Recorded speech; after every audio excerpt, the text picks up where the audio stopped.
So, background references. What I'm going to talk about is bonding. Okay. Jim has talked about lightning protection systems and how you protect against these really big surges. The next step in the system is to bond within that system. So, what Jim talks about is you're outside dealing with Mr. Lightning, really high energy stuff. Now we're going to move into the RF world, which is up at the high end of lightning, plus up through HF and into low VHF. So we're going to bond within that system. So I talk about that in the book. It does cover the basics of AC wiring, safety, lightning protection, and we get into what I call RF management. I really try to avoid the term RF ground because there really ain't no such thing over the wide range of frequencies that we use. The experts that reviewed the book were Ron Block, NR2B, one of the polyphaser guys, Jim Brown, K9YC, who has done a lot of work with ferrite, and he's a pro audio engineer, so he knows about bonding, the ARL lab, Dale Svetnoff, WA9ENA, who's a lightning consultant. And it's not a step-by-step, here you do this, and then you do this, and here you do this. There's too many different circumstances, so it's kind of a toolbox and a description of the techniques, and then you go home and you go, okay, what have I got? What was he talking about? What can I do? And it's like, I don't expect you to do everything that's in the book. I expect you to do what you can within your budget and your resources. Okay, so what is bonding anyway? It sounds expensive. If you go look at it in the dictionaries, all it is a connection between 2 points to keep them at the same voltage. The important thing is in your station, you want everything to go up and down together. It's like a floating dock. It allows a wave to come through and all the boats go up and down with the dock. So I will make this motion several times in the talk. Everything goes up and down together, and that keeps destructive voltage differences from appearing between different parts of your station. Same thing in a home entertainment system or your computer system. You want everything to go up and down together, and that's why you bond. It also prevents shock hazards from voltage differences if you have a fault, like a short circuit or something like that in your equipment. Everything's tied together so you don't wind up with a hot piece of equipment. The voltage differences are what causes the damage. These short, they can be very short, but lightning and electricity are really, really fast. So if you get a multi-kilovolt spike over here and it hasn't gotten over here yet, suddenly you've got multi-thousand volts between different points in your system. And this is when you hear stories about sitting there minding your own business and there's a thunderstorm and whammo, there's a lightning flash and suddenly there's this big green flash between pieces of equipment and nothing works anymore. That's what's happening, is a sudden sharp voltage difference. So by bonding and tying everything together, you can minimize those voltage differences. RF pickup is also caused by voltage differences. What causes RFI is current, common mode current or some other kind of induced current that flows between 2 points and gets to where it should not be. Gets into an input on your microphone, your audio, whatever. So what causes current? It's a voltage difference. So if you minimize the voltage differences, you also minimize the current flow. So that's another thing that bonding does for you. And it sounds really hard. It sounds like, oh my God, I got to go buy all this stuff. It's going to be really difficult. I'm going to have to very carefully do this and that. I'm going to take my station all apart. It's not really very hard. And it sounds expensive. It's not, you don't have to weld things together and all this kind of stuff. You know, all that Romex that you won't throw away if you're like me, you know, you got a 3-foot piece. I'm going to use this someday. Well, this is what you are living for, ladies and gentlemen. That box in your garage full of cable, this is it. Okay. The number 14, number 12 that's in Romex, that is perfect for bonding at RF. It's really good. The surface area of a number 12 is almost equivalent to that 1.5 inch, 2 inch copper strap. The military and the commercials, they like the 20 gauge strap because it works a little better. But number 12, number 14, heavy, solid, direct connections are almost just as good, and they cost a lot less. Unless you have a brother-in-law in the roofing business who has a whole lot of scrap flashing, in which case you're ahead of the game. Okay, so when you're going to do bonding, you still have to use the right connecting materials and the clamps and the hardware and all this kind of stuff. But it's not really very expensive. Most of it, if not all of it, is available at your local big box store, or maybe you've already got stuff in your basement or garage that you can use. Now, when you bond stuff together, I just want to reiterate that this works in your favor for AC safety because it prevents shock hazards if this is connected to your AC service safety ground. Lightning protection because it clamps down on the transients and keeps everything, I'm making this motion again, going up and down together, and it prevents voltage differences within your station so you don't have hot spots, which are always at the end of the microphone. I don't know why that is. It always gets you right here. RF management, minimize the voltage differences, you'll be miles ahead of the game. And our next speaker, where's Bruce? There he is, Bruce. So Jim talks about this big system for lightning protection. I talk about bonding within, and Bruce's stuff is going to clean up everything that's left. So you've got 3 levels of protection here. For bonding to work, you have to know what frequency you're talking about, what frequency range. Are we talking DC, or are we talking audio, or are we talking HF, VHF, whatever? The bonding connection has to be very low impedance. You don't want a big inductor between these 2 points because you have reactance. They're no longer at the same potential. And it also has to be electrically short, something much less than 1/10 of a wavelength. If you start making the connections long, they start acting like a transmission line. And a 1/4 wavelength long piece of wire actually has infinite impedance at that frequency, and it doesn't even exist as far as the RF is concerned. So you want your electrical connections to be short and low impedance. It also has to be heavy enough to carry the expected current.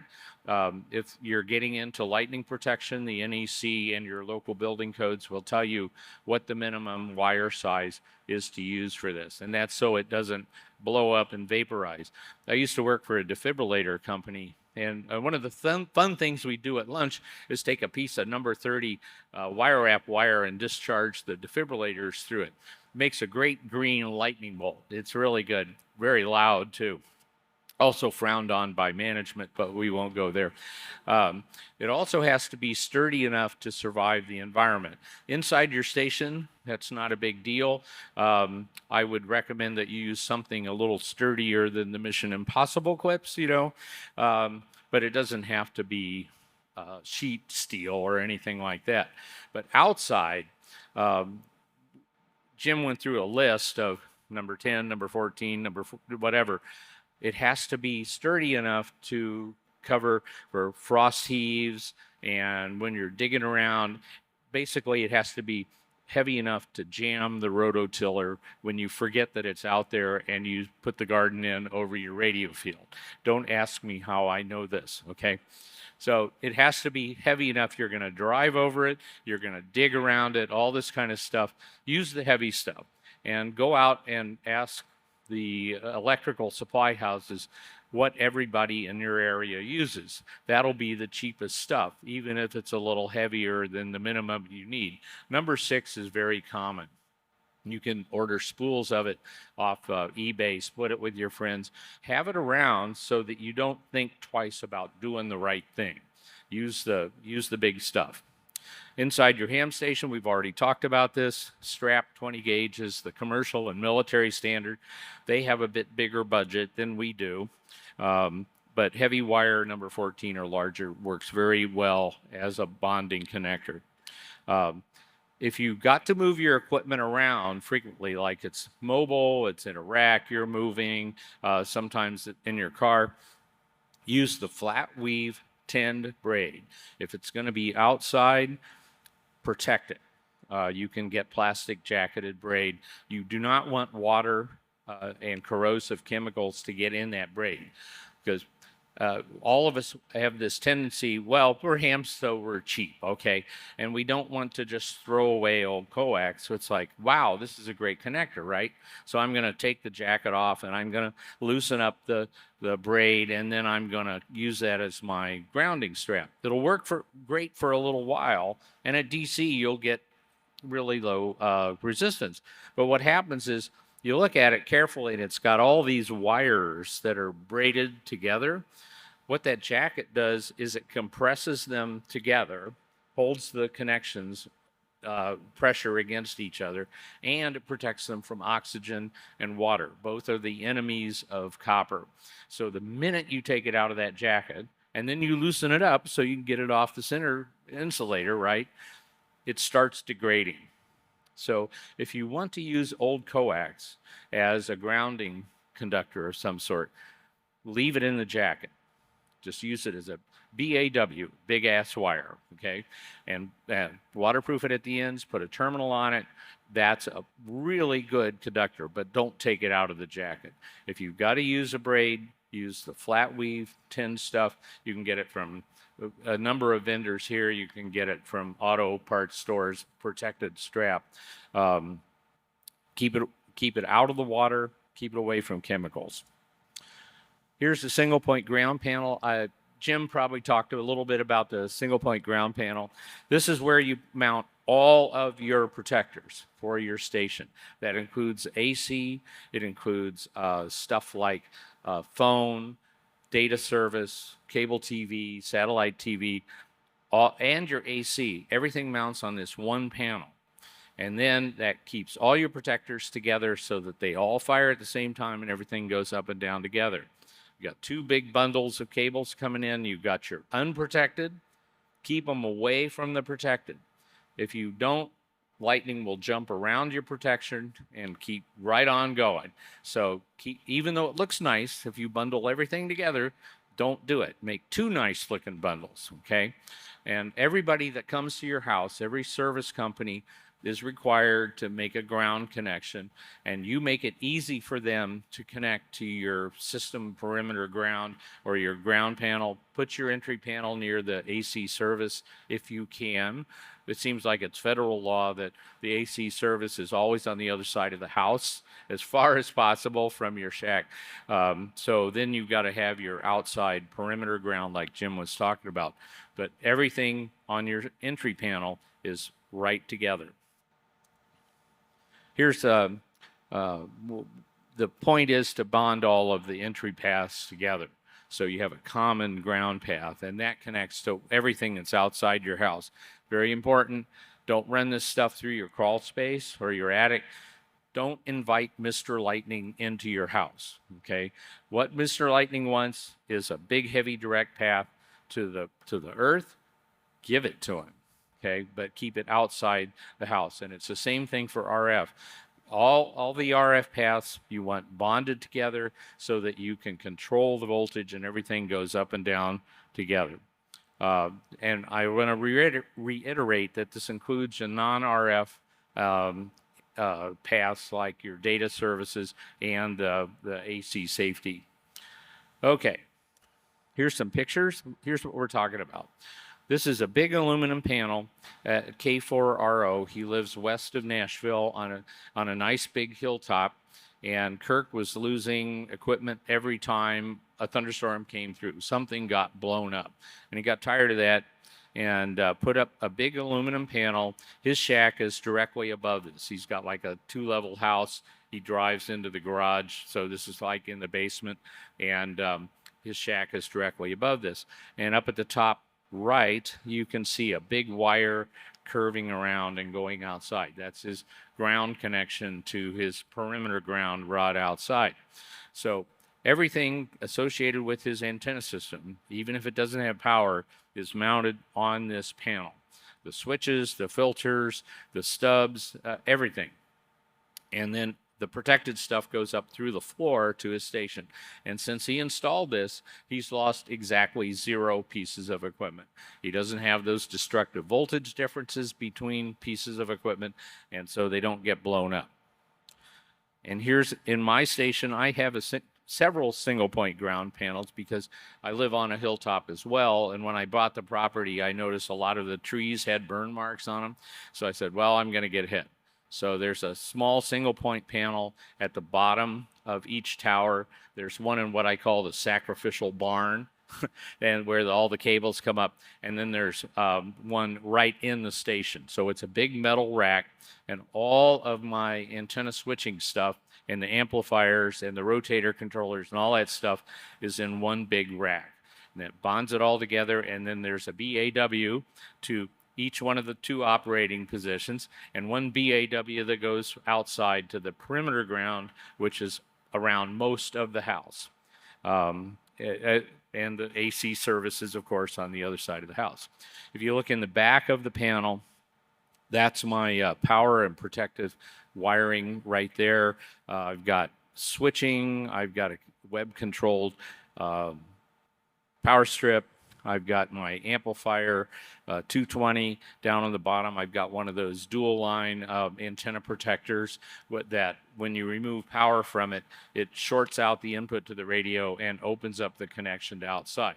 Now, if that got hit with a direct lightning strike, it probably wouldn't help that much. But all these little steps, the important thing is so that Mr. Lightning, by the time he gets to your station, he's like, this guy's too much trouble. I'm just going to go into the ground. So lots of little protective steps. And yeah, I don't know why they call it wireless. I've never seen so many wires in all my life.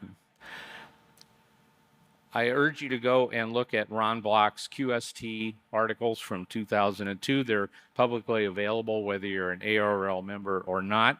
They're in the technical pages, and look for safety. And you can just search for Ron Block in the search window. If the website's back up yet, I don't know. Ron talks about creating protected zones. So that could be a home entertainment system. It could be your radio station. It could be your computer system. Everything that goes in and out of that protected zone has to be protected, and it also should be bonded together. So what you're trying to create is these little electrical islands where everything goes up and down together, and you've got some protection against transients and destructive energy coming in. Really a good read, three-page series.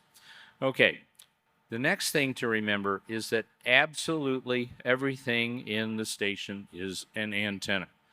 You're so close to your antenna system. For example, you've got a 40-meter dipole in the backyard. What's the wavelength at 40 meters? Trick question, it's 40 meters, okay? So that's 120-something feet. So if you're within a couple hundred feet, you're in the near field of that antenna.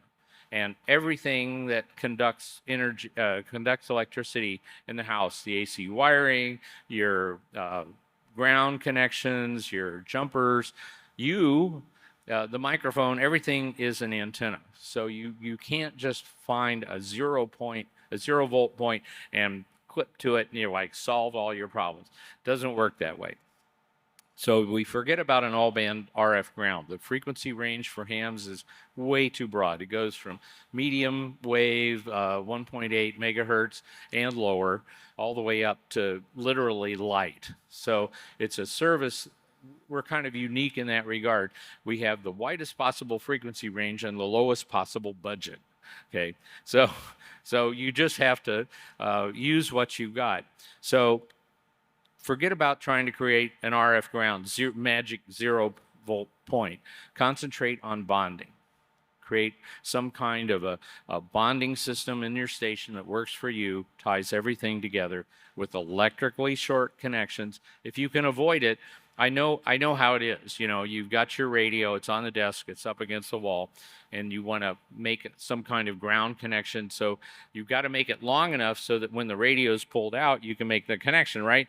And then you shove it in there and the thing goes like this and makes a big inductor. If at all possible, make it flexible so you can reach around there and just kind of connect them together. Keep everything at the same voltage. If you have an amplifier, you have high RF field strength, it's going to find all the weak points, and you'll also meet the neighbors. That's really handy. So that requires a little extra attention to bonding when you put in an amplifier. One technique that's very common and we've seen pictures of this in the handbook for decades, literally, is the piece of pipe behind all the equipment, and you bond to that, and that acts as a bonding bus. Something that works even better is a plane underneath. If you have a metal desk, metal shelf, something like that, or just get a piece of flashing. Good old aluminum flashing you get at the hardware store or from your brother-in-law in the roofing business, and you lay that under the equipment. You can get the big fancy panels if you want. They work, but what works best is just a big, long strip of metal underneath everything. And so it's got capacitance from your equipment to this, and then you connect the grounding to that panel. You can put a little bounding bus on the top of it if you want. Some people will use a 1/2-inch copper pipe. You can put that right on this strip of metal. I've started to use the little grounding bar accessories you can buy in the electrical department of the hardware store, and they'll sell you a 9 or a 15 or 27 position thing that's designed to go in a circuit breaker box. Works great. Just drill a couple holes into the unfortunate table that you're using for your station. Use lock washers with external or internal tooth lock washers so they bite into the metal. And then you've got these great little grounding points for everything in your station. You can put 2 or 3 along the reference panel. So that kills all the hot spots, and you don't get as much RFI from common mode current thrashing around. And any RFI you got left over, Bruce is going to tell you how to kill it. And it also reduces sensitivity to physical configuration. We've all operated at a station. The guy says, oh, if you want to operate 15 meters, you got to move over here and you got to stand on one leg, and you can only touch the microphone with one finger, So what this does is it just flattens all that out. The best time to do it is when you're building a station, because everything's already off the desk. Put down that piece of metal and work from there. Okay, when you do get your bonding stuff together, what you want to do is minimize the loop area. Loop is what picks up the energy from RF or lightning strikes and induces a voltage in, it's like a one-turn secondary in a transformer, and that causes the current flow. So if you minimize the area, you minimize the pickup. Use short or coil cables. I know you go try to buy a USB cable. It seems like the shortest thing you can buy is 20 feet. But look for the short ones and use those. And if you can't buy a really short one, then coil it up. And when you coil it up, do it in a figure 8. And the figure 8 tends to cancel the inductance, so it's not like you're winding a multi-turn secondary on a transformer. Use shielded cables for everything. Absolutely everything except maybe power. Then you've got that shield, you've got the metal enclosures, you've got a path for the RF to go someplace other than into your equipment, and short straps and wires everywhere. Here's an example of a reference plane. This is one of the operating positions at my station. You can see the shiny thing that's aluminum flashing attached to an unfortunate Costco folding table, and in the back is my bonding bus that I've clamped to it. I've since replaced the bonding bus with those little multi-point ground bars that you can buy in the electrical section near the circuit breakers, and that works just as well. And all of my cables lay on that reference plane. So the reference plane shorts out whatever RF is coming in, minimizes the voltage so it doesn't get picked up on the cables. Seems to work pretty well. There's a couple of bands. I have a couple of hot spots. I bought some of Bruce's ferrite, killed it. I'm pretty cold at RF at this point. Okay, here's your additional resources. The National Fire Protection Association has a lot of good stuff. They're the people that write the electrical code. And the fact that it's written by a fire protection association tells you a lot about why the electrical code was needed in the first place. The International Association of Electrical Inspectors, this tells you what they are looking for. What's even better is to find an electrical inspector, and when you do some work, major work on your station, have them come over and take a look. You know, if it's your brother-in-law and you give them a six-pack and they look over your shoulder and they say, that's a good job, or you really don't want to do that, that is the time to find out. Or hire somebody that knows what they're doing.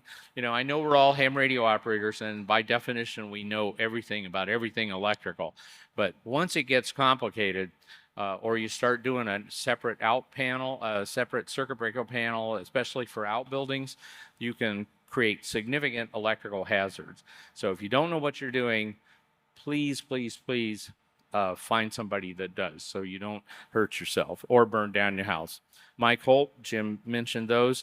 Polyphaser, there's a lot of resources on the Polyphaser webpage, including white papers that are specifically for hams, because both of the Polyphaser brothers were hams, and they understood that we needed this kind of information. Here's the standards. So if you really have trouble sleeping, okay, and you need a little extra help, standards and guidelines. This is the famous Motorola R56 standard. It's available online. Just search for it.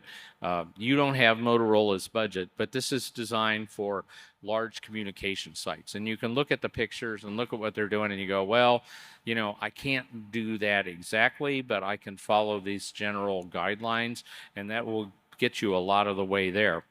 There's an FAA document on how to build these communication stations. You paid for it. It's free. It's out there. IEEE standard 1100 is for electrical safety. It's expensive, but it's available at your library. You probably don't really need it unless you're an engineer that wants to do a deep dive on this stuff. And then Mill Handbook 419A is what happens when the military builds a big HF station. Now, and they have a significantly higher budget than we do, but you can, again, you can kind of follow the guidelines. Here's some good books. Ron Block wrote The Grounds, and that's available from Polyphaser. There's probably a bunch of copies out there. This guy ran Lightning Protection and Grounding Solutions, and then the ARL Technical Information Service, which is really one of the unsung gems in the ARL technical pantheon. They have an electrical safety page. There's one on grounding. There's one on lightning protection. All this stuff is out there. It's free. It's available to everybody, whether you're a member or not. I hope you're a member because that supports this type of information, but the information is out there for you. So thanks. I'll take a few questions and we'll let Bruce go. And I'm going to come down there so I can hear you. You say your question into the microphone. Ward, I went to a presentation on Friday called Ground is a Myth by Kristen McIntyre. And not to go into the many differences between what you said, which I believe, and what she said, the one thing that was the most concerning was she said that you should not connect the common ground point between all of your radio components to the outside ground. Kristen and I are saying the same thing with different words. And what she's talking about is this single, that we hear about single point ground.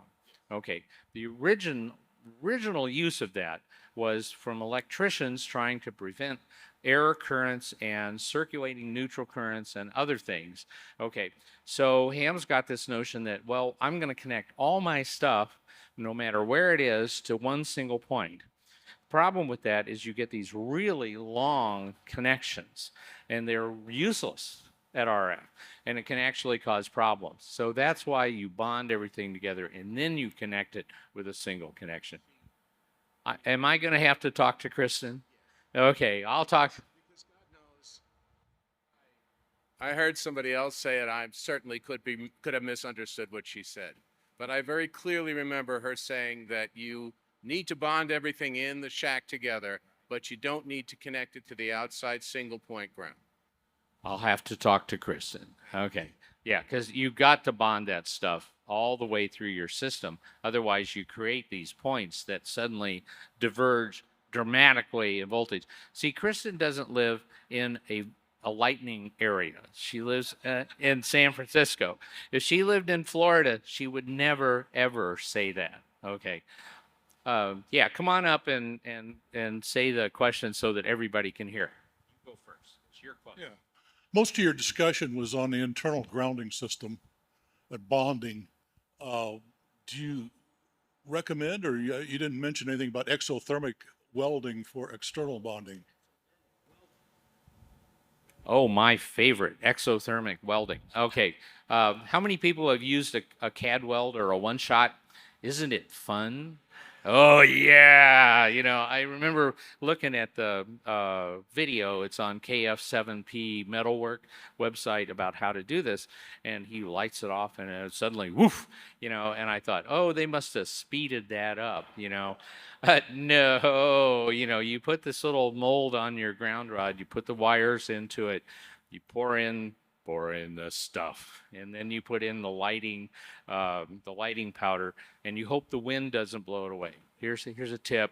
I'll save you 10 or 15 bucks that you'll learn the hard way. The wind will blow that powder right out of there just about the time you're ready to light it off.